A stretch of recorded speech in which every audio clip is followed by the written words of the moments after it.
சுமார் 100 ஆண்டுகளாக இயற்கையின் மீது மனிதன் தொடுத்த தாக்குதலின் வெளிப்பாடாகிறது வயநாடு நிலச்சரிவு.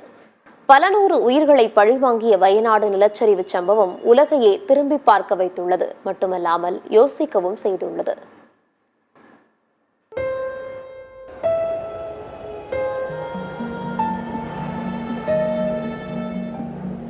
அன்று இரவு தூங்கச் சென்ற மக்களின் எண்ணம் காலை விடிந்ததும் பறவைகளின் ரீங்கார பாட்டுடன் மேகத்திலிருந்து தன் சோம்பலை முறித்து மேலெழும்பும் சூரியனின் கதகதப்புடன் தங்கள் நாளை ஆரம்பிக்க வேண்டும் என்று எண்ணிக்கொண்டு தூங்கச் சென்றனர்.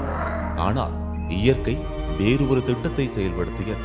தாங்க முடியாத கடும் குளிரிலும் மனிதர்களின் மரண ஓலத்துடனும் கூக்குரலுடனும் தான் அந்த நாளை ஆரம்பிக்க செய்தது.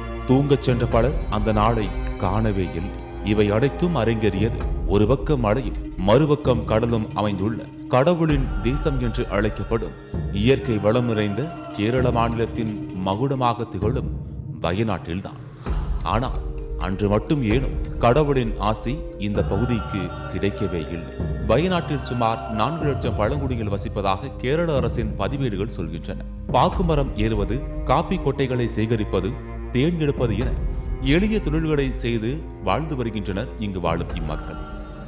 தமிழ்நாட்டின் முதுமலை சரணாலயம், கர்நாடகாவின் பந்திப்பூர் சரணாலயமும் வயநாட்டில்தான் சந்திக்கின்றன. அதனால் சாதாரண சாலை பயணத்திலேயே சுதந்திரமாக யானைகளும் காட்டெருமைகளும் உழவித் திரிவதை காண முடியும். இந்த வன நிலத்தில் அதன் மேனி குலையாமல் தங்களை பொருத்திக் கொண்டு வாழ்ந்து வருகின்றனர் பழங்குடிகள். அடர்ந்த வனமாக பழங்குடிகள் கையில் இருந்த இந்த நிலப்பரப்புக்கு முந்தைய பெயர் மாயா சேத்திரம். 3000 ஆண்டுகளுக்கு முன்னரே மனித நாகரிகம் தழைத்திருந்த தொன்மச் சான்றுகள் ஏராளம் இங்கு கிடைத்திருக்கின்றன. இங்கிருக்கும் எடக்கல் குகையில் 6000 ஆண்டுகளுக்கு முற்பட்ட பாறை ஓவியங்கள் கண்டறியப்பட்டன. நெடுங்காலம் ஹைதர் அலியின் கட்டுப்பாட்டில் இருந்த இந்த பகுதி பிற்காலத்தில் கோட்டயம் ராஜவம்சத்தாருக்கு கட்டுப்பட்ட நிலப்பரப்பாக மாறியிருக்கிறது. மைசூர் உடையார் ராஜா வாடியாரின் ஆளுமையிலும் சிறிது காலம் இந்த பகுதி இருந்தது. பிறகு வந்த ஆங்கிலேயர்கள் இதை தங்கள் வாசஸ்தலமாக வைத்துக் கொண்டனர். வனத்துக்கு மத்தியில் தத்தம் பண்போடு நிம்மதியாக வாழ்ந்த பழங்குடிகளின் வாழ்க்கையை முதலில் ஆங்கிலேயர்கள் புரட்டி போட்டனர். மண்ணுக்கும் மழைக்கும் இணக்கமாக நின்ற மரங்கள் எல்லாம் அழிக்கப்பட்டு இயற்கை பாலைவன பயிரான தேயிலைக்கு தாரை வார்க்கப்பட்டது. அதன் பின்னர் ஏலக்காய், மிளகு, கிராம்பு, வெந்தயம், சீரகம், பாக்கு என பல்வேறு வகையான வாசனை பயிர்கள் வளர்க்கப்பட்டன. இயற்கையின் இருப்பிடமாக இருந்த இந்த பகுதி வாசனை பொருட்களின் உற்பத்தி கூடமாக மாறிப்போனது. பழங்குடிகளைப் போலவே நிம்மதியாக இருந்த காட்டுயிர்கள் பலவும் இதனால் நிலை குலைந்தன. ஆங்கிலேயர்களுக்கு பிறகு பெரும் பணக்காரர்களின் கைகளுக்குள் வந்தது வயநாடு.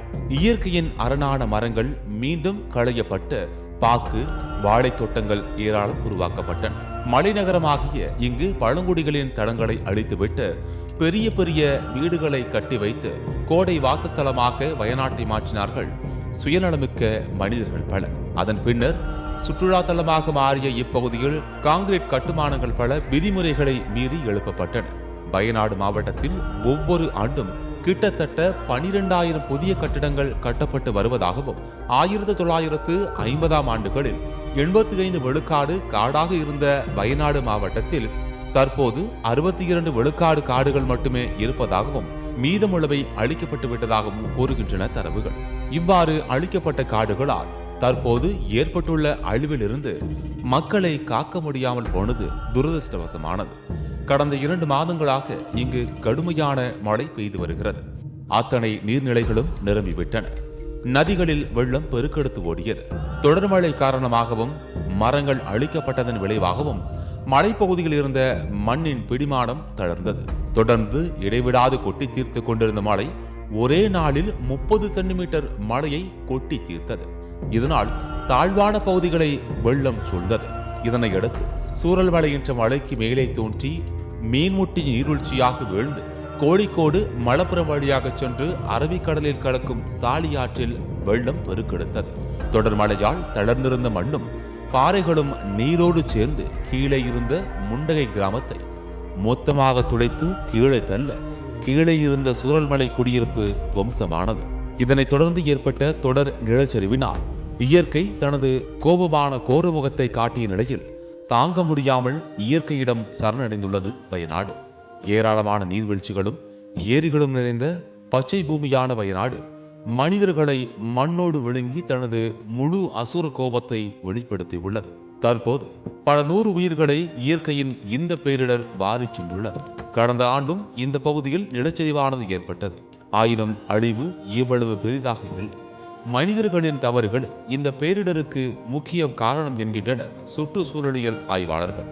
இயற்கை வளங்களால் நிறைந்த அழகான வயநாடு தற்போது தன் அழகு சுயநல மனிதர்களால் இழந்து பரிதவிப்பிற்கு உள்ளாகியுள்ளது.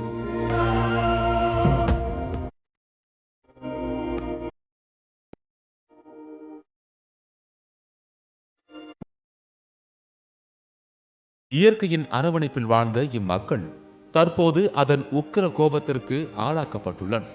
தற்போது சற்று தணிந்திருக்கும் இயற்கையின் கோபம் மீண்டும் எழுமுன் இயற்கையின் அமைப்பை சீர்குலைத்த மனிதர்களாகிய நாம் தான் அதனை சீர் செய்ய வேண்டும்.